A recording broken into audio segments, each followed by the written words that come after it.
Hello, causers and fellow slayers from all dimensions. This is your host, Infest Lithium from the Call of Duty Zombies.com forum with a special interview with your boy, RadAustin27 here. What's up, Rad?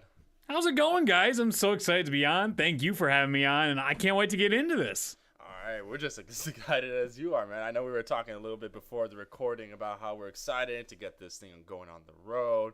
Oh, my God. That we were going to get a bunch of other people interviewed, and we want to do some more stuff with you later in the future. Oh, I'd love to. Absolutely love to. CODS has been such a special place for me over the years because it's been a community where you can really get into talking and delving into theories and have a conversation that you don't really get to have nowadays. You don't really get to debate and actually have a good conversation about it. It's more just like, I'm making up facts now and I'm going to yell as loud as I can on the internet. I totally understand. And with how YouTube is, everybody's been getting excited. You'll see a video. If Jason Blundell were to take a crap on a piece of grass, you can bet there'll be like 16 videos on it within the next 5 minutes. Not naming any names of YouTubers, but I'm just saying. That's how yeah, we do tend to see that stuff. I try and stay away from the announcement type deals of if it doesn't really add progress, if I don't have anything to add to the conversation, I tend not to post any of those videos. So, which you know, it's a business. Don't get us wrong. Like, we Right. love it. We've been following you since, oh gosh. I remember watching your no clip videos on Black Ops. I watched that stuff immensely. And it was just high quality, man. And well, you know, it's gotten a lot better over the years. Definitely from the beginning, it was, I was young and didn't know what the heck was going on, what I was doing. But as time has gone on, I really am starting to get a formula down, how to really make high production quality across all my channels and everything I do. So I'm glad you thought it was high production back then. And it sort of was, because back then, standards were very different. But today, videos are almost like a movie production, every single one you put out. Yeah, of course. And you have gotten better. I've been following you personally for the longest time. So we're definitely excited with that. So why don't we go ahead and give a little bit of introduction about yourself. Like, we don't really know who the man is behind the RadAustin27 name. So I'm RadAustin27, or otherwise known as Reed, and I've been posting videos online since before April 2009, but that's the last video I can track because I took down a lot of the crappier ones that were with these, you know, blurred out camera, terrible angle stuff, and it was crazy to see how far I've come with this stuff. It's been almost a little over 7 years now of me doing this first as a hobby and then really gearing into like, oh my God, this is legit. I'm actually loving what I do. I really, really enjoy the whole idea of escapism. And that's kind of where I fell in love with this YouTube stuff, is the idea to take people away for a little bit, have some escapism, whether they come home from a bad day at work, you know, their parents might be having issues, they might have bad grades at school, whatever it is, for a 5 to 10 minute video, maybe a stream, I can take them out of that and just, they can relax. They can be a little happier that way, because I definitely needed that escapism throughout my life during certain times. And YouTube is just such a great medium, and it's free. It's free, so you don't have to sit there and charge people for all kinds of stuff. It's so great to have this entertainment, and I absolutely love doing it. It's something that's an absolute passion of mine. And we really appreciate you doing that for the entire community too, because I know I kind of do the same thing. I'm no video editor or anything, but I go to YouTube to kind of escape my time in that. And that's really awesome that you really think about the community. It's not just, oh, let me just throw my voice in there and hope to be heard. It's you want to commit to other people and let them know, like, hey, if you need someone to go to, or, you know, some videos to watch or whatever, you just want to have some fun on YouTube, you can come to RadAustin. And that's really dope of you, man. That is exactly it. I wouldn't have it any other way. You know, the getting paid thing is really cool. That's really an ends to a mean to produce this type of content and do the things I want to do. But I find more meaning in this than working a 9-to-5 job or any of that stuff, because you're connecting with real people online. Sure, you get some trolls, you get some haters in there, but there are people. I've gotten these wonderful letters from people really reaching out to me saying, like, you know, you helped me through this time. It doesn't have to be this be-all, end-all letter, but just that simple thing like, God, I was having a bad day. This was really fun. I got some laughs here. Thanks. I appreciate that. And that means everything. That's just why I do this. And we really want that to continue, man. You know, that's why we're kind of doing this interview. Just kind of also give back to the community so that they know, like, this isn't just, you know, oh, let's just get a bunch of zombies info from this guy. It's more like we want to know who RadAustin is. We want to meet this guy to kind of make him our friend and family. You know what I mean? Yeah, that's awesome. I can't thank you guys enough again. We appreciate it. So on to the first question, the official's question, if I haven't asked 1,000 already. Why did you start creating zombies videos? So the interesting thing about this is a little while back, again, around 2008, right before I started posting videos in 2009, my sister sort of got me into YouTube, and we started watching these live streamers called 5-Player Podcast. And what they did was live stream on JTV before Twitch was even invented, before JTV was bought by Twitch and migrated. They streamed on there, and they still stream, still post stuff like that, but they did scary games before scary games were so popular on the internet, and it was hilarious to see their reactions. We love seeing all these guys playing video games and just being goofballs. So to me, I was like, you know, I'd love to do that. I'd love to make videos like that. And one of the games I loved was Nazi Zombies. And that came about, not zombies, Nazi zombies at the time. When it happened, it was in school, and one of my buddies comes up to me, and he's just like, I just beat the World at War campaign, and get this, there's a zombie mode. I'm like, get out of here, please. There's no way. So I go and play it, and I get to the end. You have the loading screen. The Nazi zombies comes up. I'm like, oh my God. And this is still the age of the internet where there isn't guides up on everywhere. Day one, there is nothing up. This is still, you still have that sense of mystery a little bit, you know? So what happens is I load up, I get in the map. The first zombie comes in the map. I kill the first zombie, and I quit out of the game. I couldn't handle it. I'm like, oh my God, this is crazy. Like, my imagination just said, I can't do this alone, but I immediately jumped into multiplayer. I was like, I need to do this with people. I want to defend with people. And I played throughout the whole night, playing zombies like crazy. And then really, from there now, I'm like, well, I could have fun. People want to see other people playing this really interesting game. So I started posting videos on it online. And then eventually down the line, we started getting to the storyline. I think we have questions about that later on, so I'll get more into that. But that's what started to really push the zombie videos, because I was interested in the storyline so much. Yeah, that's what it looks like a lot. That's how I pushed on a lot of people to zombies. I know I wasn't there during the World at War times, obviously. I jumped in Black Ops myself. So when I even heard there was a zombies in Call of Duty, I was like, holy crap, I gotta get in on this. I can only imagine, like, for most people doing World at War, when they beat the game, they're like, what is zombies? And then they go in and they're like, oh my God, I gotta get my friends in this. It's absolutely amazing. I tell you, it was a crazy, crazy experience. Oh man, I wish I could relive those days. But on to the next question. How long have you been a YouTuber as a creator? So I've been creating on YouTube for 7 years, and I've been doing it professionally for about 5 years now. I started getting paid in 2011 by Machinima when I signed my first contract with them, which was a massive mistake because it's Machinima. We all know that. But I've been doing it for that long. Wow, that's kind of like back in the dark ages for most of us. Very much so. Yeah, man. So what has been the hardest part about doing videos for zombies since you've been doing it for so long? I touched on this a little bit earlier. There's two things. One I didn't touch about is gathering footage. That's probably the hardest thing for me because it takes me so much time to put together these theory videos and stuff like that for zombies that sometimes I will need a 3-second clip that will take me 4 hours to get. And some days I have to debate whether it's worth putting this in the video, and I will sit there for maybe 5 to 10 minutes just getting, not even anxiety, but just getting annoyed at myself, like I'm wasting time. We could be done with the edit by now, but I need this clip because it'll make more sense, because I'm very much, I love in theory videos treating it like you don't know what's going on, so that way I don't have a trillion comments saying that made no sense. I instead have like 50 comments being like, still don't, zombies makes no sense to me. So I try my best to do that. And the other thing was, there really wasn't a lot of good places to have discussions about zombie theories. Like, I talk with maybe the directors that I see. I frequent CODs, and that's just the best places I see right now for discussion about the theory, dissecting ideas, breaking down stuff. And even back in the day, We the Gamers was the place that really got me into this stuff. They were able to talk about the zombies, and they had all this insight, and they started going down the storyline. I love that. Today, you just have ridiculous claims in the comments, and it's tough for me when, you put all these hours into a video, and someone just making something up that came in Black Ops 3 or Black Ops 2, and they're just saying, well, this is how it is. And you're like, I got to the point where I was sitting there explaining to them, like, I hours of my time responding to comments being like, no, see how this happened in World at War, and this, and then that's why that isn't right. And people being like, no, I'm right. Just ignoring whatever I could give to them, and you're just like, that's so frustrating, because back in the day, people would be like, oh, okay, that's really cool. But it's gotten to this era now of almost like zombie theory, since it's so popular, zombies, everybody has their own theory and a hypothesis that's just like, I know what's going on. This is how it is. And it's like, all right, bud, whatever you say. Yeah, I don't blame the intelligence of people either. It's because a lot of people come in maybe during Black Ops 2 and Black Ops 3. So what they kind of know right now, they say, okay, we know that's a fact. But most of us have been around since World at War, like, yeah, a lot of things have changed since then. We can't agree with that.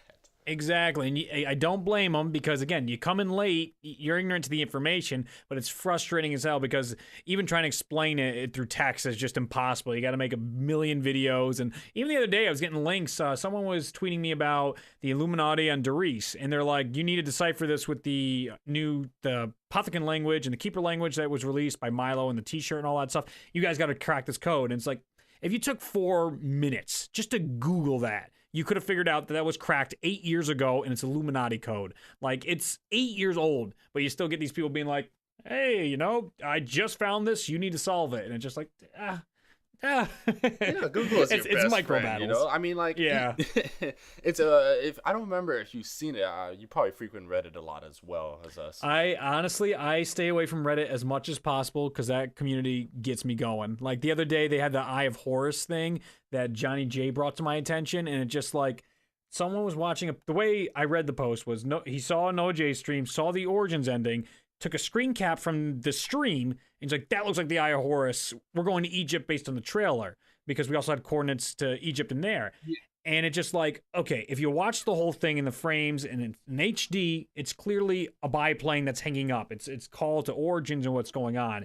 And the coordinates were to where we played in campaign. We played there. We went there in campaign during a campaign trailer. So stuff like that just frustrating. It's just like, you take the 5 minutes just to Google around and search these things.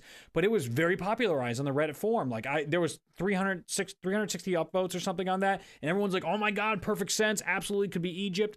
Now, I'm not saying there couldn't be an Egypt map, but this is where I'm just like, guys, like, this is based on nothing. This is not in-game facts. This is just like, it took 3 seconds to throw something together, and I think I'm right.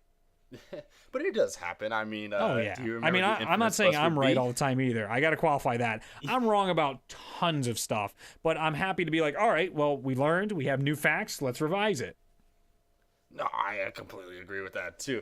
And it's not, we're not around to correct people either. You know, that's not really what we do as a community. We kind of like help them. But I mean, I do agree that some instances you just got to tell them no, just like a big fat no. Yeah, sometimes it happens because some guy was arguing the plane thing, for instance. I'm just like, I can't change what you see. Like, I don't know where this conversation is going to go if you keep telling me you don't see it. And you're just like, oh yeah, fair enough. All right, have a good day. Yeah, you just gotta accept it. Some people don't agree with you, and it's like, yeah, okay, I'm just gonna pretend like this keeps existing when it doesn't. Yeah. Right. So I know we went really into the zombies. I'm really excited to keep talking about that. But just a couple of more YouTube questions for you. Yeah, please. So we talked about that we follow a lot of YouTubers, and currently we're like kind of a little bit of small packed with YouTubers. I've already named several other names previously, like Dalek, Waffles, Glitching Queen, Johnny, and all of them. But what YouTuber do you look up to most, and why do you look up to them?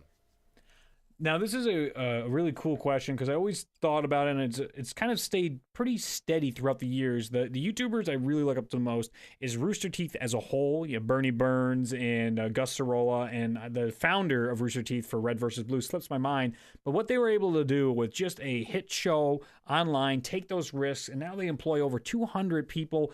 That is just an absolute inspiration to me. I absolutely look up to the entire staff at Rooster Teeth because the amount of videos they can make, all the entertainment they have, the website they hold, the convention they run, it's just this endless line of just incredible achievements for a couple of guys that were doing this. They were absolute trailblazers in posting videos online. They were hosting it before YouTube was the thing. So I love Rooster Teeth. I absolutely look up to them. And the other person I look up to is Markiplier because he's just so genuine. He's such a guy that you root for. He really, really cares, and he posts pretty darn entertaining content. I know some people thinks he's a little too hyperbolic. He gets a little too excited in his videos. He exaggerates, but that's just, you can tell that's how Mark is. And he helped me through a bunch of tough times binge watching his videos and his Let's Plays. He's been just a guy to be. The amount of money he's donated to charity and the charity fundraisers he's done is astounding to me, and I absolutely look up to those guys. That's awesome. Do you kind of like model yourself after Markiplier in that way? Like, that's something like you would try to do too if you had that kind of exposure? Oh, absolutely. I've done 2 charity streams, and both have been very successful with over $1,000 each time. And I definitely take it as a model of what Mark does to try and, focus on a specific place and then don't, the money and get the fun. Oh, I love it. And I front a lot of those charity things too. I front my posters, my t-shirts, all that merchandise stuff. I'm happy to pay that stuff and lose money on that for a good cause because it means that much to me, helping other people out. That's what a lot of us, want to do in life. Yeah, that's such a wonderful thing of you, Rad. Not many YouTubers do that. Like they'll say, "Oh, I'm donating to this charity. Just pop in the channel, pop in the stream, donate whatever." But the fact that you want to take it a little bit of a step further and even willing to take a loss at the profits. Oh yeah. People respond to incentives. So you get people like, "Oh, well, what do I get for donating?" It's like, "Hey, here's a T-shirt. This is gonna go help." I did depression and mental diseases was one of them, and the Brain and Behavior Foundation, and the other one was the Sloan Kettering Foundation for Cancer Research. Those are very, very big topics. Those are things that not only impact my life, but everybody else's. So it's like those things reach out to me. They speak to me. So it's like, yeah, I want to really give it my all. Just not I'm going to throw on a stream and, you guys donate the money and do what you want. Just like I also match money too to make sure we get over those humps just in case we don't get there. But we were well over the $1,000 both times, which was awesome. And like 12 hours just to raise that money that will, might pay for a tool or something they might need and help their research get a little better. Whatever. Yeah, they kind of need that help from us. And that's really cool that you're really getting on top of that with the charities and everything. And I kind of ties in with it, but I just have to ask, since your goal is to have that kind of foundation and be able to do charities and really help out with the community, both in the gaming and off gaming, what is your goal in YouTube? Because some people, they just want to hit a bunch of million subscribers. They want to hit the play button award, or they just want to get in the big film industry. Some people even just want to go take a step further and just do more charities. But what is your dream goal from all of this?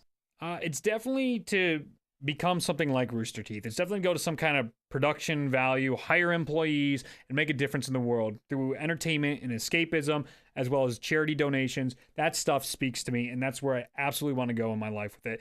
The numbers help make the other things happen, but I would love to hit 1 million subscribers, but let's be real. It's like, it's a number. Like, I want to get to a production. I can have employees. We can work on this stuff, and help everybody make these awesome content, build communities where people care. That's the goal. It's more of making a difference than just, financial type of stuff or analytical data. Because once you get bogged down in that in YouTube, people really get upset. Like, oh my God. It's a whole universe when people are like, Philip DeFranco, for instance, he's another guy that just amazing what he's done with his, and he has a bunch of employees, same idea with the production firm there.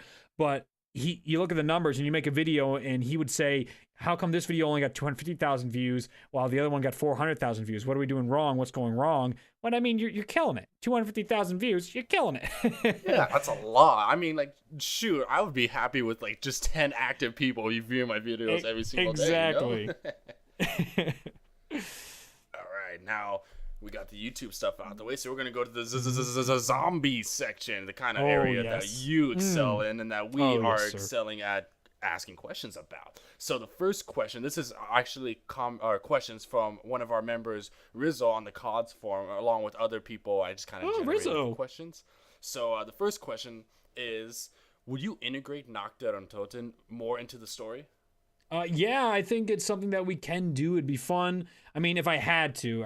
It's good not to just ignore stuff like that. I love when things circle back and come around. But if it ever had to come back, it'd be awesome. Say for like a DLC 4 ending where you get teleported somewhere else, or there could be just an extra map at some point. But this idea of a Nocturne Toten reimagined, we saw some really cool custom mods that expanded. It was a World at War mod that did a good job of this, expanding out Nocturne Toten. All of a sudden you could go into more sections or more perks available and stuff like that. But I would love it to be this like world between worlds. It's the fracture in the timeline that is one of the root causes of this destruction of the universe. That's how we could get it into the storyline, where you have all those, phasing things from Mom of the Dead. The perk machines are phased in. You can see the distortions in space-time. This is where it started. This is the culmination of where space-time teared. So you could have this big revisit, big celebration at the end to come back to it and say, hey, guess what? Everything's fine. Once we die here or solve whatever Easter egg, universe is saved. And then you could be back at Noct, something that's familiar, yet you could expand it out because there's so much room there. We even saw that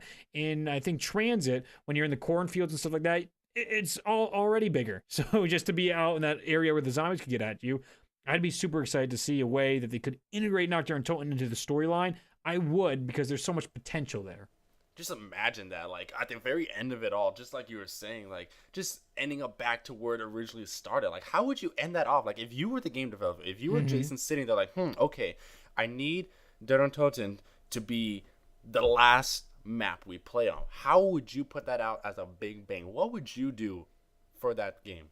Okay, well, for me, the way I see it playing out in my head, it's definitely DLC 4 going on here. We're in this ethereal dimension, whatever we are, the infinite, the universe, whatever this may be for DLC 4. But as we're going through the Easter egg, you get to a point where your players go to a point of no return.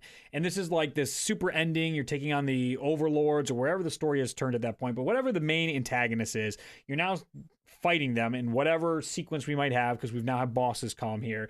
And the final boss fight is taking place at this Nocturne Toten that's in between all these worlds. You can see the sky is all kind of messed up, almost like the Purple Dimension, if you guys have ever played that custom zombie map. And things are floating. You see everything's there. You can see how all the things we've had in Zombies, this big celebration of little bits and pieces. Lunar landers are over there. You can see, Kino de Toten bits over there. You have Derice teleporters, all that stuff coming back in this map. All the weapons available. You have all kinds of stuff and wonder weapons.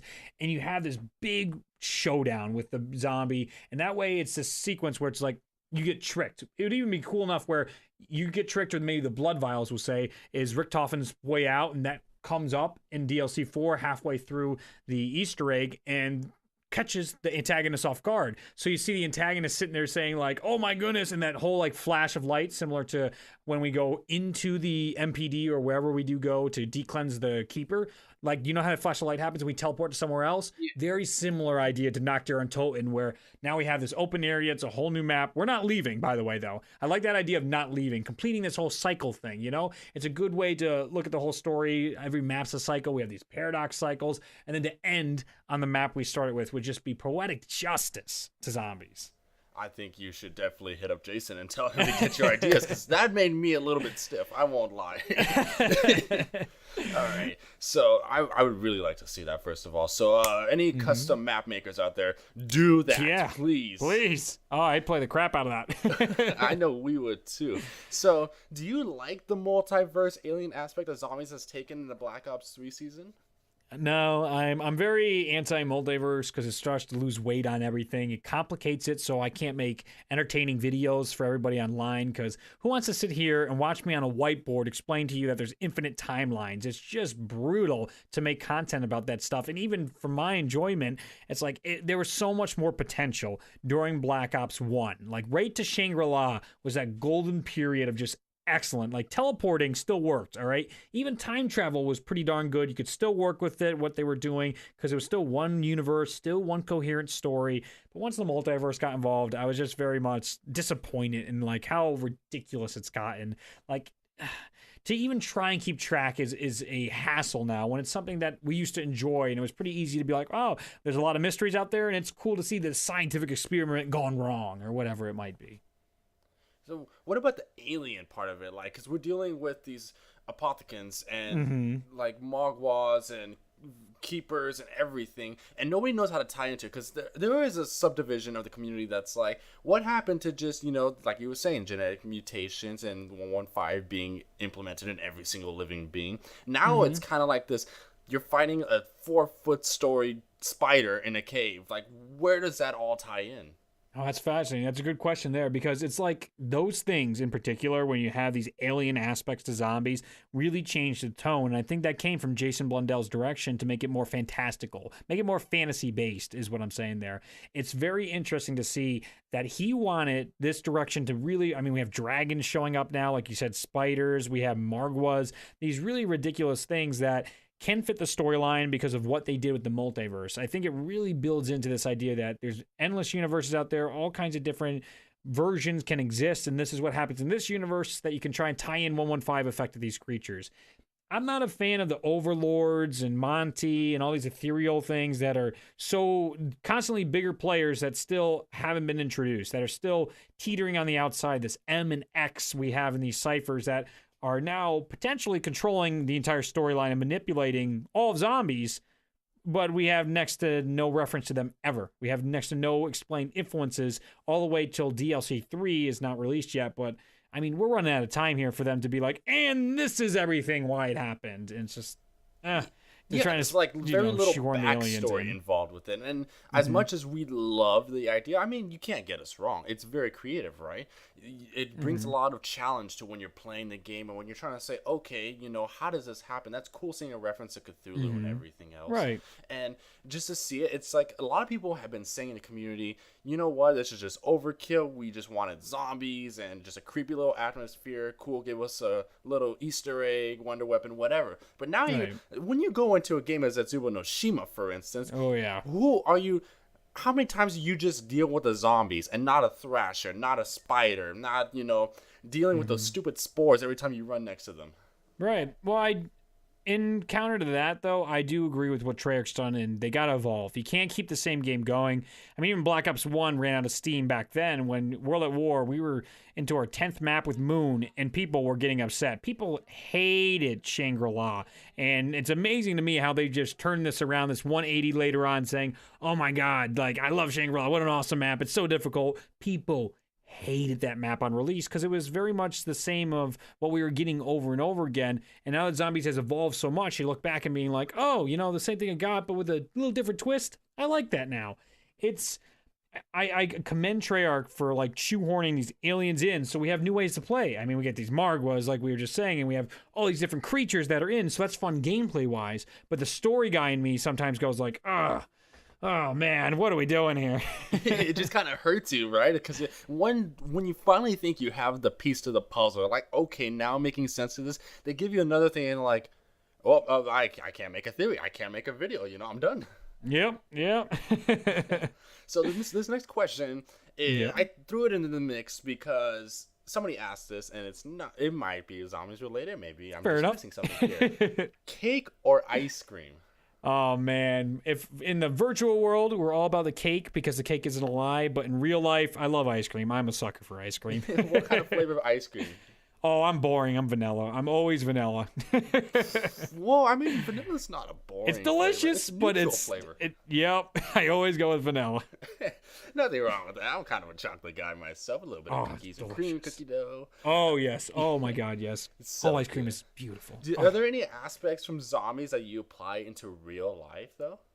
Like, how so with this question? Like, music-wise, I have the music to get me pumped up when I'm lifting. It's on my playlist for conditioning and stuff like that. Or, you know, when I'm going in my car trying to get all excited. But otherwise, like, what do you mean by apply to real life? All right, so, like, for instance, I'm not sure about you. Maybe you have. The more you kind of get into the lore of zombies, the more you do...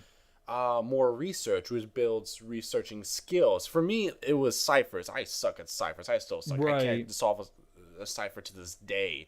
But it taught me how to decipher things and to look at things logistically and to, you know, really get behind my researching skills. So personally, I learned to apply researching methods when it came to history and that. So that's kind of where that question leads to. Oh, that makes perfect sense now. Yeah, definitely. There's a couple of things that jump out to me. Just about any map ever, besides Zetsubo no Shima, was the first one I've had a trouble with.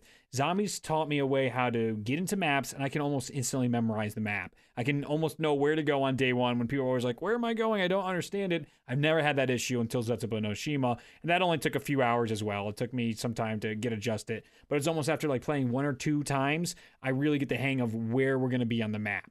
So it gave me this spatial awareness that I can apply to, I think, a lot of things in life, especially like when people are like, how many people are in that stadium? You know, Yankee Stadium, I always like, it's like 40 seats, 48,000. So you can have that spatial awareness to be like, oh, I can apply that there and there. It's not very useful, but if there's a large crowd of people, I love when people are like, yeah, maybe there's about 200 people here. And it's like, dude, it's definitely more like 1,200. And then it's really more like that.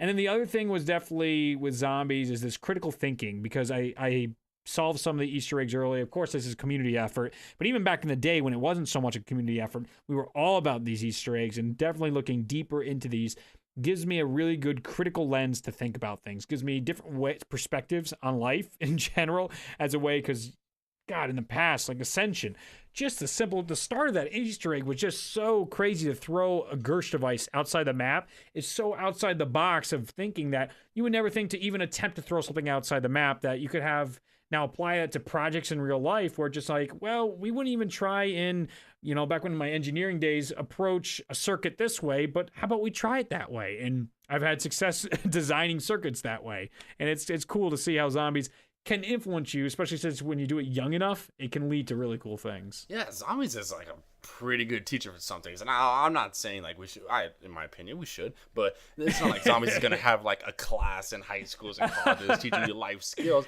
But believe it or not, a lot of Zombies aspects, when it's not critical thinking, like you said, I feel like it also ties into making new friends and family. Shoot, I've been with COD since 2011, and I talk to these dudes on the staff and forums almost every single day, to the point where my girlfriend's like, you need to get the hell off this laptop. That's hilarious. Yeah, I have made some wonderful friendships because of Zombies. It's ridiculous. And we hope that we make more of that, right? Oh, hell yeah. Hell yeah. So you mentioned the whole Yankee Stadium, and that got me a little bit interested. Now, if a real-life zombie apocalypse were to happen, what would your plan be now that you know all this zombies knowledge? Well, it depends on what kind of disease. Again, I would have to see, is it a disease in 1.5, how we playing? But the obvious thing is people want to go to get all the ammo, get all the food and stuff like that. Well, thankfully, we have a good amount of food where I am, so I could definitely bundle that up, take my car, and get away from the highways, get away from the main places people are going to go and bum rushing Walmarts and Dick's and stuff like that. Go to my uncle's house. My uncle has this wonderfully large house. He's got some nice weapons vantage point up there. He literally, I swear to God, because he wanted a nice private land, he's got this nice wide open land, but beautiful vantage points. Easily could build the walls, keep the zombies out, get a little oh God, I forgot what the town is called in The Walking Dead, but get a little bit of that going on, whatever that. God, I can't believe I forgot that. You watched 7 seasons of Walking Dead, you can't even, Alexandria. That's the name. I knew I could remember the name. Get a little Alexandria going on there. You'd have the weapons, we'd have the food, we'd have the farm going on already. Oh, it'd be an easy sell for me to go over there, camp it out until the disease is solved, or just, I live a happy, long life. Yeah, I mean, when that happens, we'll make sure to hit you up and be like, "Hey, Rad, we send heard me a you got radio a message place and everything." All right, so this next one is a very interesting one, and it kind of made me think: Sarah Michelle Gellar, Misty, or Jessica Rose? Oh my gosh! Well, this is just. It's something else, but definitely Jessica Rose. I would go with her. Out of all the zombie girls, Jessica Rose has been my favorite by far. Why? Why would you pick Jessica Rose? She is not annoying with her quotes by far, and I don't know, she's just more the type, I guess. She more rocks, and I've always had that vintage, the 1940s, 1950s style attire. That stuff just rocks to me, all right? Whether it's girl or boy, I just love that era style of fashion, like Fallout 4, for instance, or Fallout 3, too, all the Fallouts. I love it. I love the era. I love how it goes and all that stuff. It's just like, it just fits perfectly for me. I could agree with that. And you know what's funny? Those 3 girls are the only females in Zombies, now that you think about it. Yeah, it's pretty crazy. Aside from, some crazy side characters that we've never seen before, those are the only girls we see on screen in Zombies. And they're all badass. Like, there's no taking away from that, but Jessica Rose annoyed me the least and is the most fun I've had playing, especially because Shadows of Evil is a good map, even though people don't think so. Some people have been calling it like Transit 2.0, which I think is a little bit unfair to say. Completely. I think it's completely unfair. It's a very well done map. I mean, it didn't have many glitches, to be honest with you, and Pack-a-Punch is tedious, but if you just play the game, I mean, if you get a wall power, forget Pack-a-Punch, just get a wall power and play that for 25 rounds, it goes by like nothing. It's so quick, so fun. It's finally good to meet someone who enjoys wall power. I just put that on a Kuda, and it just does wonders for me. Yes, it's a good, fun way to play Zombies, and I feel like there's in this tone of like Zombies needs to be easy, and I just don't agree with that, because we have 20 maps of easy. Why can't we have a Verrucht? Why can't we have, even Zetsubo no Shima? It rewards you for getting set up. Once you get set up, easy as cake. But it's a little difficult. You got to, try and get that jug as soon as possible. It costs a lot of points, even though they lowered the points because people complained. That stuff to me is just like, certain maps should be known for certain things. That's the gimmick of the map. Well, this map's hard. Why not? Yeah, totally get that. And a lot of people, it's really split on that. Because some people are like, I just want to get set up early in the game so I can have a long game. And other people are like, no, make it a challenge of setup. Make it the reward of being fully set up by like round 14 or 15. That way, you know, you already passed those easy rounds. Once you're set up, you're going to the hard stuff. Anything, for me, I die anywhere around 16 to 17. I don't know why. I get like one perk and one good weapon. I'm like, oh, okay, I guess I'm set. And then I'm 5 downs in. Yeah, it's amazing how that happens. Oh man, but speaking of the weapons and all that setup, what is your favorite non-wonder weapon? Being any weapon that's not, you know, a wonder weapon, that doesn't have 115 in it, anything. There's a lot of weapons that I do adore and I really, really like, but there's 2 in particular. It's World at War. Doris World at War is just one of my favorite maps of all time, and it is just insane to me. The PPSH is the fan favorite, but even more than the PPSH, even though it's very close, is the MG42. I love the MG42, especially when you pack a punch at the chrome. It's just such a wonderful weapon, especially on pack a punch. It has such a massive ammo clip, and you can just mow zombies down. It was that weapon to get back in the day, and I still love it. It's definitely nostalgia hits me with it. Yeah, a lot of people are here with the psh. That's what we used to call it back in the day, because that's exactly the sound that it would make when you shoot it. You had double tap on that sucker. That's all I made. Psh. Yep. So what is the one thing that you would ask Jason Blundell if you had the chance? I know we kind of talked about him and, like, you know, joked with pitching the whole Nocturne and Totem ending kind of thing, but what is one thing you would ask him directly? Well, I think the best thing I'd want to know is what's the best kept secret in Zombies. That was a joke that happened a long time ago, and I'm almost certain it's a joke, but I'd love just to know. Just to know it's like, oh, it's nothing. We were just kidding on Twitter to stir you guys up, because that still drives me nuts that it was never addressed at the Shangri-La Mountains best kept secret in Zombies. What do you mean? What do you mean by that? I'd love to know what he says. You know, it's a fun thing. You probably followed Jimmy Z a lot back in the day, right? Oh, when he would God, put out yes. cryptic Oh, tweets God, and all that. dude. Have you noticed there's a big distinction between the way Jimmy handles certain things about zombies and Jason handles certain things? Oh, night and day differences. With Jimmy, you never get a straight answer. With Jason, it's like, whoa, everything. He's not afraid to just be like, how about this? And you'd be like, whoa, where Jimmy would just be like, silence, just radio silence. Cryptic ciphers within his own tweet, like, yes, not even relevant. God. You didn't even know what was personal. Like, oh, I know. He never made the difference between personal and zombies, and that drove people nuts. He just like had a good time eating tonight, and they're like, Ireland, maybe Irish food. Next map in Ireland confirmed. Just like, yeah, exactly. And you know what's funny about the Ireland thing? I remember during the Black Ops 2 season, I think he posted pictures from some structure in Ireland, and everyone was like, it's an Irish map, we're gonna see an Irish map, and not even remotely close to the situation. That's so funny. Yeah, it was so bad. But if you ever watched the video, the Jason Blundell lightning round with Waffles, all the questions that Waffles asks him is like either yes, no, pass. Like, it's so straight to the point. Even some of the stuff that, like, for instance, the guy on the Ascension post that everybody was like, it's Richtofen. No, it's not Richtofen. And we tried to ask Jimmy that, and he was like, no, I don't know, man. Maybe it's not. Jason's like, no, it's not Richtofen. And everybody's brains just blew out that day.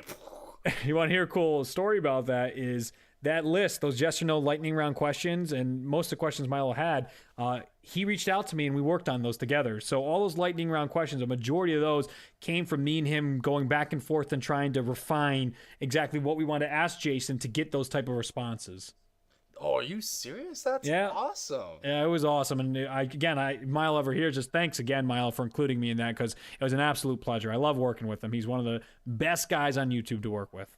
Yeah, Milo is really awesome. I remember he used to be really like a big part of COD. He still pretty much is. But yeah, if you can ever do a lightning round again or something like that with Jason, definitely do it, because we are very interested. And I know it must be exciting to have like the questions that you really helped with and even probably like fully made, to have Jason answer those. Yeah, it was awesome. Some of the stuff just blew me away. I mean, we were giggling, especially when he sent me the video and he just like, check out the first couple minutes of this. And when Jason denied, I'm pretty sure the Richtofen one came up real quick. I was just blown away. I'm just like, I didn't expect anything out of that response. Let's hope that Jason keeps that up. But yeah. So what theory do you want to believe in zombies, and what do you want it to come true? Like, why do you need it to be factual? I guess the biggest theory right now in zombies that I was very big about is this idea that everyone has this conspiracy theory that zombies is coming to an end. We're gonna have these brackets, and the multiverse is coming to an end. I just want that so we can get back to these the excellent storytelling that Treyarch is very good at is starting to fall away with this multiverse. So I'm really, really hoping for this idea that they're getting rid of the multiverse at the end of zombies. This really underground, almost like Game of Thrones type crazy theories, tinfoil hats comes true. So you're fine with the zombies. You just don't care for the multiverse aspect of it. I don't. And I was one of the first guys to be on board with this stuff. I think Mystery Machine X was the guy to start bringing it up, but he only was talking about 1 or 2 universes in a cycle.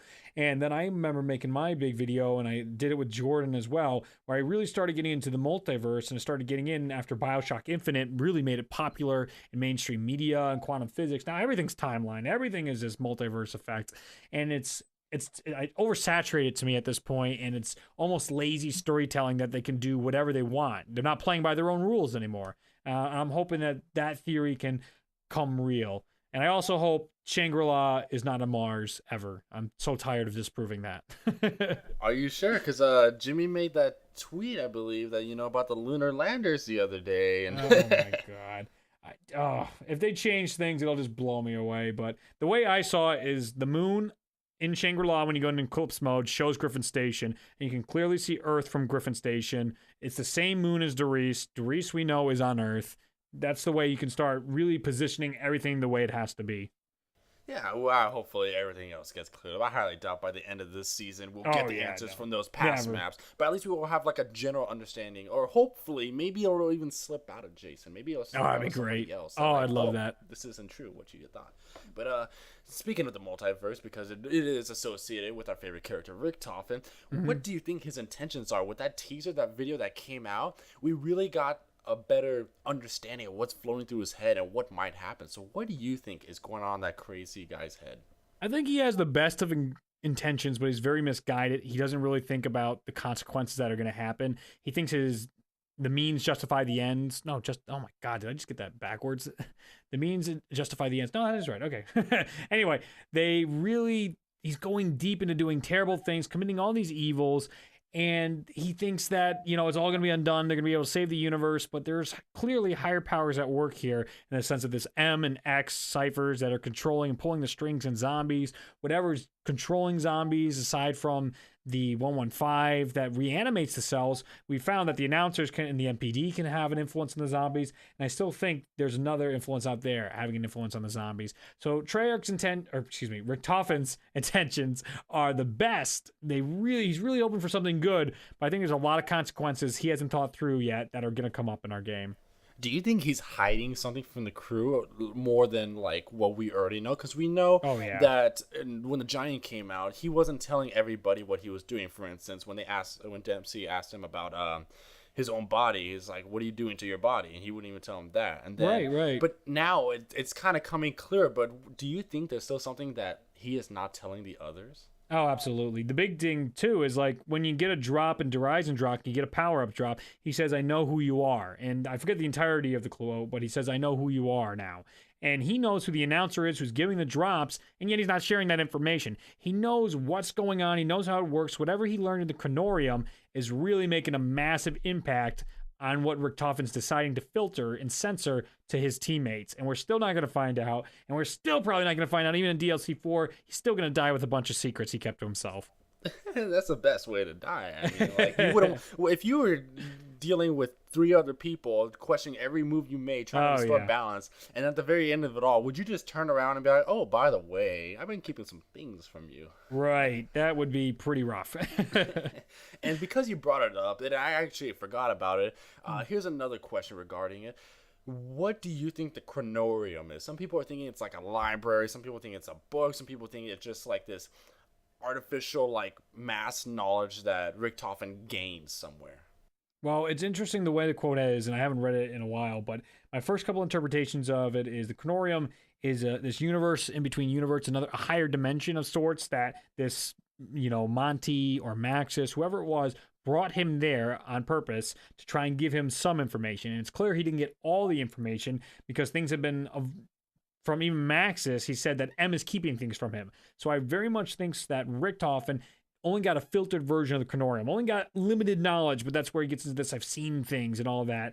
It's either that, you know, a place he's gone where he could absorb this knowledge at a higher dimension, or it's very much a summoning key type object. Again, I still think he went somewhere, some other universe, some kind of dimension, and interacted with it, and it allowed him to see all this information. Oh, no doubt. I remember in The Giant, he was saying like he's been to different universes, been seen things, you know, and that's why he's been gone. Because he's supposedly been gone for years since their Origins cutscenes. So there's no doubt that he went somewhere and gained this knowledge. And, you know, it just blows me away that suddenly he went from this guy who was like, no, I don't believe in any of this, you know, ancient evil stuff, like in Origins. And then now all of a sudden he's like, I know what we have to do. None of this is a surprise to me.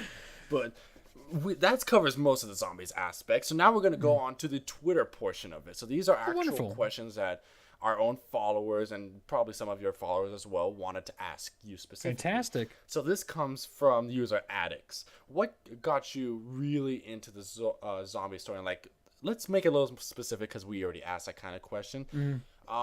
What map definitely said yes to you for zombies? Like, I have to be more involved in this. Verrucht. It was absolutely the release of World at War Verrucht. The scribbles on the walls, and I was online trying to figure this stuff out. We did gamers. We tracked down the Tunguska meteor coordinates, trying to figure out what these things meant, and just spending hours and hours in game trying to figure out what these scribbles meant in zombies and what more there was to it. Just the screams, the little Easter eggs they put into Verrucht just got me in. That was it. I was locked into zombies from the second map. Yeah, Verrucht, I'm just going to throw it out there, is a very scary map if you play by yourself when you think about it. Oh, my because, God. Back like, in the day. I know, like, if you go to certain areas, I think it's like the dentist chair, you can hear the screams, or not even screams, too. The little, like, the drilling and the atmosphere of it. I think that's what really got everybody to be like, holy crap, this is creepy as hell. I can't play this. Dude, the screams, an insane asylum. What a perfect place for a zombie map. You go over to by the cremators and you can hear a girl crying. Again, it sounds like Samantha and stuff like that. Just amazing ambience to the map that really gets you all spooked out. Yeah, and then, I'm going to throw myself into that question because that kind of interests me. Yeah, do it. Well. I'd love to know. Has there ever been, like, a terrifying moment for you in zombies, like a map or, you know, a certain part of a map that just really, like, legit scared you? Not so much. There's been the jump scares where you're, for me, because I'm so much into Easter eggs, I'll be in a map and I'll be, you know, doing all kinds of stuff where I'm listening really hard, turn volume up, turn this volume down, and all of a sudden I'll turn after listening to something. I got the footage, I look around, and a zombie's just right there in my face, and it's like, oh, jeez, guys, get out of my face. I think the only other time, I think that video is still on my channel, but I was playing zombies, oh my God, on Chrono Reham and World at War, and I was looking for Easter eggs. It's storming outside, and I'm playing, and I just hit the Richtofen book, and the Richtofen book does the creepy laugh, and the power goes off in my house. Oh. So it almost seemed like not a coincidence at all. Like this was your destiny. It was hilarious. Obviously, it was the storm knocking up, giving the hiccup in the power. And back then, I was still using a camera, so it would have knocked off my recording if I wasn't using my crooked, terrible camera. But it was hilarious. It just knocked out my power, and I'm just like, "What the fuck was that?" That is really scary, man. I think I would have just given up. I would have been like, you know what? I think my game is haunted. I gotta go take it back to the store. And well, the worst part is my dad loves his surround sound stereo, so that's what I had that going on. And I'm in Chrono Reham. The sound is cranked. I have a crawler around the map. I know I spent at least 30 minutes leading up to this just listening to things around the map. And you know by the comm room how weird those noises are out there. And I was messing around with that, trying to decipher what the noises actually mean. I'm like, God, I don't know. And then just hitting that was just like, oh man, get out of here.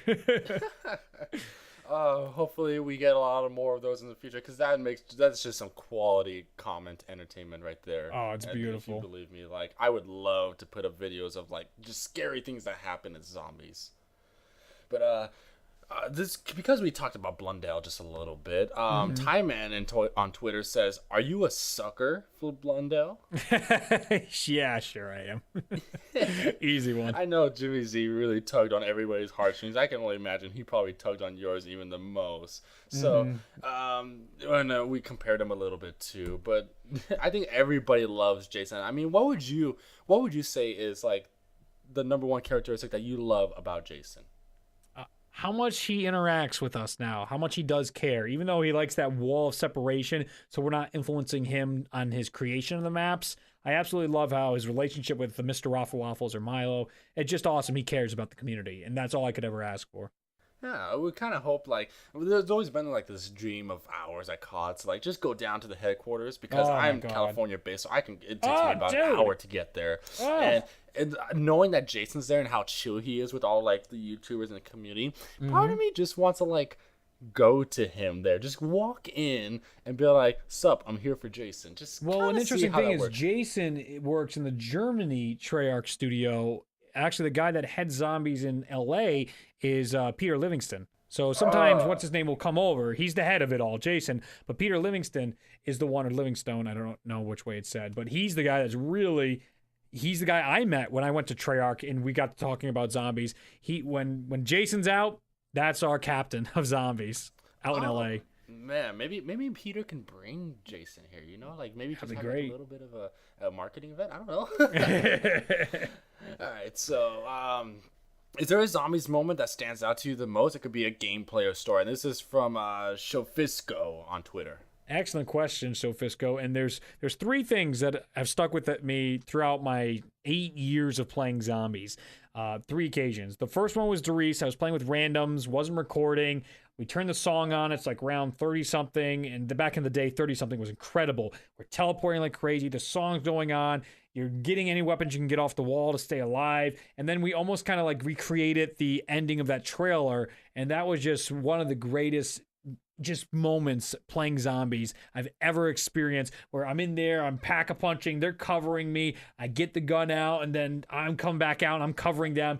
Dogs are rushing you because you just teleported, so 4 dogs spawn in. Just awesome atmosphere. The song's blasting. I loved it. I absolutely adored it, and I still played with those guys for some time afterwards. They ended up becoming quite regulars with playing Zombies online, especially Doris, because we were trying to get to 40, which was impossible, but we kind of capped out around 34 back in the day when that was difficult. The second occasion was I was doing an NGT stream back when I was still with them, and we were doing Ascension. It was one of these weekend things, and it was awesome. I was Richtofen. I just hit the song. I'm just having fun going around the map, going crazy because it's a very easy map, and I'm having fun. It's around 28-ish, and we're just doing the spinny circle things, and the song's blasting. And I remember this instance where I back up. I'm about to die. It's all over, and I have just a couple bullets left in my gun. I shoot it off, and the zombies actually knock me into a death machine power-up and an insta-kill. And then the song hits that point in Abracadaver where it hits that high note where it goes up really high and then comes down, and you hear that big bass that happens, and the death machine comes out just as it hits that note, and I just start mowing down all the zombies. The people in the stream went nuts, and I'm just like, oh, and then Richtofen, as I'm getting pumped just from that, Richtofen starts yelling, bring me more. And I'm just like, oh, stop it, game. I'm getting too excited. It was so awesome. And then the last one's pretty easy for me is when me, Noah, Money Talks, and Milo did the Horizon Drock Easter egg. It was just something special to be chasing these Easter eggs, trying to get them done first, at least as fast as possible. And to finally do it after pursuing it for so many years was just like, oh, a dream come true for me. That is a big congrats to you, by the way. It is not easy to be one of the first people to complete an Easter egg, and because you don't have a guide, you just were screwing around, and you're like, okay, we know this, and this, so now we just have to find that one last little piece, and that is really a puzzle that I think a lot of people love to do. So big congrats to you on that one. Thank you so much. And the thing to note about that as well is it is a culmination of the community. We can't get there if we don't have 50,000 people all trying out ideas and suggesting things to us. But the one thing to note about that is that you still have to perform it. Even if you had a list of it all, you still have to complete the Easter egg. And that's a lot of things people lose sight of. It's just like, we did it, and they're like, well, you had people suggesting things on stream. It's like, yeah, but we still have to do it. You still have to be good enough to actually come through. And we're at this level now where you get to a point in Zombies, it's not too difficult to stay alive in Zombies unless you're, there's certain levels where I think there's a beginner level, there's a moderate where you play frequently, and then you get to this level where you're good. You can go to just about unlimited rounds unless you're relaxing in. That's a different level. That's outside everyone's capability. No, that guy is one of the best. Him, I think Jack Offsuit, and there's a couple other guys lately. Those high round dudes, I don't know how they do it. They're incredible. Yeah, they have that endurance that they could do that. I wish I could do that. I know, as much as have you ever had the moment where you think you're the badass in the crew, maybe you're in a public lobby, and you just want to prove a point to these people, oh, I can carry this team. You go down on round 2, and you're like, oh, there's my ego. Yeah, I've definitely had that. Well, a lot of times with the streams when we team up for Easter egg stuff, I was always priding myself on not going down and keeping everybody alive, but that fell apart in Tetsubo no Shima this past stream for sure. I died a crap ton. Oh man, I mean it happens to the best of us, so there's no problem. But Baron von Bew over here, I think it's Bew or Bo, something like that. He says, "Is it true that if you say RadAustin to the mirror 3 times, he'll appear with a multiverse fact?" In some universes, yes, it is true. We know how much you dislike the multiverse theory and all this. Now that's no longer a theory; it's true. Yeah. Maybe I'll go into the bathroom and I'll say a couple of times. Maybe I can finally get you to like the multiverse. And Gary in the Craft on Twitter says, "Can you solve a Rubik's cube?" No, I'm trash. I'm terrible. I remember I started trying to memorize the algorithms. I'm just like, I have better things to do with my time. I missed that craze in middle school where everybody was like, solve the Rubik's Cubes. I was too busy loving zombies. That's not a problem at all. In fact, you can even argue that Zombies itself is a puzzle and takes a lot of brain work. That Very equivalent true. of a Rubik's Cube. Very true. All right, so what kept you from quitting YouTube during the Dark Ages? And this is from Trinidad Rodriguez. Dark Ages meaning the intermittent period between Black Ops 2, Black Ops 3, or a time when Zombies was just not being made. Well, normally it wasn't too bad between World at War and Black Ops 1 and Black Ops 2. But Black Ops 2 to Black Ops 3 was by far the worst. And I was very, very done with YouTube. My videos weren't doing well. I was struggling in college with engineering, though. I mean, I had 60-hour weeks for engineering, and YouTube was taken away from that study time. And it was really it was bashing heads. And, as much as I love the fans that support me, there's still a core couple that stick with me no matter what. But a lot of them did not care, did not really want to continue to watch stuff. If I couldn't produce, they weren't interested. And that's the relationship we have, and I understand that. But it was very disheartening to me at that point to see that after so many years of work and even the stuff I was putting out, no one cared anymore. But to be fair, the content wasn't where it should have been. It should have been so much better in my mind. Looking back, you live and you learn, but I could have been so much further ahead than I was if I just sat down and really took it seriously. But the single thing that sticks out to me is the few letters, the emails I received, because I used to run a Fan Mail Friday series where they'd send me emails and I'd respond to that stuff in a video format weekly. They still had that. And when I made this video saying I was going to quit, they emailed me at that email telling me why I shouldn't and how much of a difference, even if I do, they respected me, that if I did, you do what you have to, but to say thank you for what you've done and the difference you made in my life. And to me, I felt a responsibility to continue to entertain. That's really awesome that the community would just really think about you like that. And they're like, look, man, you're so good at what you do. Just don't quit or anything. And that, I can only imagine how good that makes you feel. Kind of pushes you to you know what? There was 0 content out right now, but I'm going to find something just because you guys reached out to me like that. Absolutely. And I revised my channel. I started picking things up again. I think one of the first things I did was me and Milo did a custom zombie playthrough of this library map, and I got excited about zombies again for the first time in a long time. He did too. We were just this whole rebirth of there's something to be said here. There's something to have a lot of fun doing this stuff. And I haven't stopped having fun with it since. It's been so great that I could continue to get out of these dark times. And in the future, we might have some more, but we have zombies every year now, so I'm not too worried. Yeah, everybody's getting on with that. And that actually is a good tie-in for the next question. This is from Joseph Robles that says, as a zombie channel vet, what are you hoping to see in the next Modern Warfare zombie storyline? Because they are coming out with the zombies to try to boost their sales up. Definitely no multiverse. Please, God, no multiverse. But I'm very interested in deep secrets, but mainly lovable characters that make you want to play. I really, really want to see interesting characters with awesome character arcs and a way to tell the story in the setting of zombies. A lot of things we do, like storyline, again, should be an excuse to really tell awesome stories about characters. And we get away from that every now and then, especially with this multiverse stuff. We don't care about our characters as much because there's unlimited versions of them. I really like this idea of having characters with lots of dialogue, interacting with each other. Camaraderie is what really made this game so much fun in Shinonuma and Doris. We love that in World at War, how they're making fun of each other, they're crapping on each other, they're having a good time back and forth. They like some of them, they don't like others. Those relationships is the relationship we built while playing that game for so many hours. We lost that in Exo Zombies because they were actors, and these actors definitely looked like they charged big money for their lines, and they could only have a limited amount of lines. So it was so generic, and hearing the same quotes, you couldn't love those characters as much. I'm really hoping for that in Infinite Warfare Zombies. Yeah, we hope for that too. I know they're coming out with a little E3 thing for them. I don't know if you heard about that. Ticket sales actually go up on June 11th, where you can start getting packages now, so you can get exclusive content, gameplay footage, even zombies footage. And they're coming out with some stuff even for Black Ops 3 digital content, so be on the lookout for that as well. COD XP or E3? I think it's COD XP. Yeah. I just booked my flight for that. I'm so excited to go out to see that. I'm so pumped. That's awesome. We might run into, because I'm only Hell yeah. 40 minutes from LA myself. So hopefully we can do that and get a little, like a web podcasting, something, a little something. Yeah, absolutely. I'd love to. All right. And that about goes all the questions that we have so far. The only one question on the line is this. Mm-hmm. What do you think is going to happen in DLC 3? That is the big money maker question that all the community has been asking.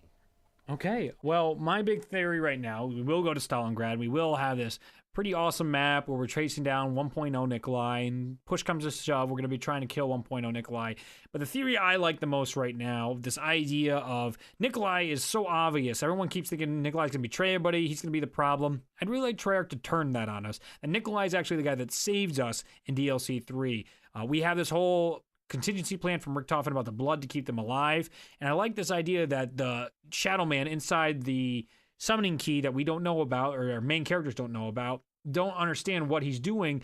And because we haven't killed 1.0 Nikolai just yet in that map, just as we're getting to the conclusion of it, the Shadow Man somehow finds a way to take control or influence the world, or maybe even Monty makes himself appear and has his own influence over the summoning key. And there we see the 1.0 characters enter the 2.0 characters, so their spirits take over them, and then they're not okay. They're not good versions. Even though we had honorable 2.0, they're corrupted. So the Shadow Man corrupted those souls inside the summoning key, similar to what we saw with the Keeper. So inside their bodies now, Nikolai 2.0 has to kill the other ones, and the blood vials allow him, he activates the contingency plan to go back and save everybody from whatever it is. Or maybe even the blood vials stop the 1.0s from merging. I really like that aspect of it, where Nikolai isn't the bad guy, and almost gives legitimacy to why Jason Blundell said his favorite character is Nikolai. And everyone's like, why? Why? He has no depth to the story yet. I think there's big character arc is coming in the next map for Nikolai, and I'm very excited to see how it plays out. We're very excited to hear that, and that would actually sound like a great kind of quest to do, because Nikolai really hasn't been fleshed out too much. And you can argue like, oh, well, Dempsey wasn't very fleshed out in Der Eisendrache, but it's all right for him, because, we all know his backstory. And then Tokyo, we got this big boost, like, oh my gosh, this was like a big twist. And if you haven't seen that ending, I'm not going to go ahead and spoil it, even though it's been out for like a month or two. But it's really exciting to hear this idea that you have, that Nikolai is really going to be the savior for us. And I'd love that. We really hope that's the case. But that looks like that's all the questions that we have for you. And that actually wraps up the end of this interview. So is there anything else that you want to say to the community while we have you here, Red? I just want to thank you guys for all the support that you've given me over the years. I know you guys have really reached out to me and thanked me for all my contributions to the zombie storyline and my dedication to it all, and I'm absolutely dedicated to it. I can't thank you guys enough for watching the videos. That's why I continue to make them, and I can't be more grateful. That's what I want to get across. It's just a big thank you. Yeah, and a big thank you to you, too, for coming onto the set with us and doing this recording. It was really fun doing it, just being able to interact with someone who is really into the zombie storyline just as much as the community is. Same to you. This was wonderful. And we hope to do in the future. Until then, this is Infest Lithium. And this is RadAustin27. And we're signing out. Happy slaying, friendos. Bye. Fetch me their soul.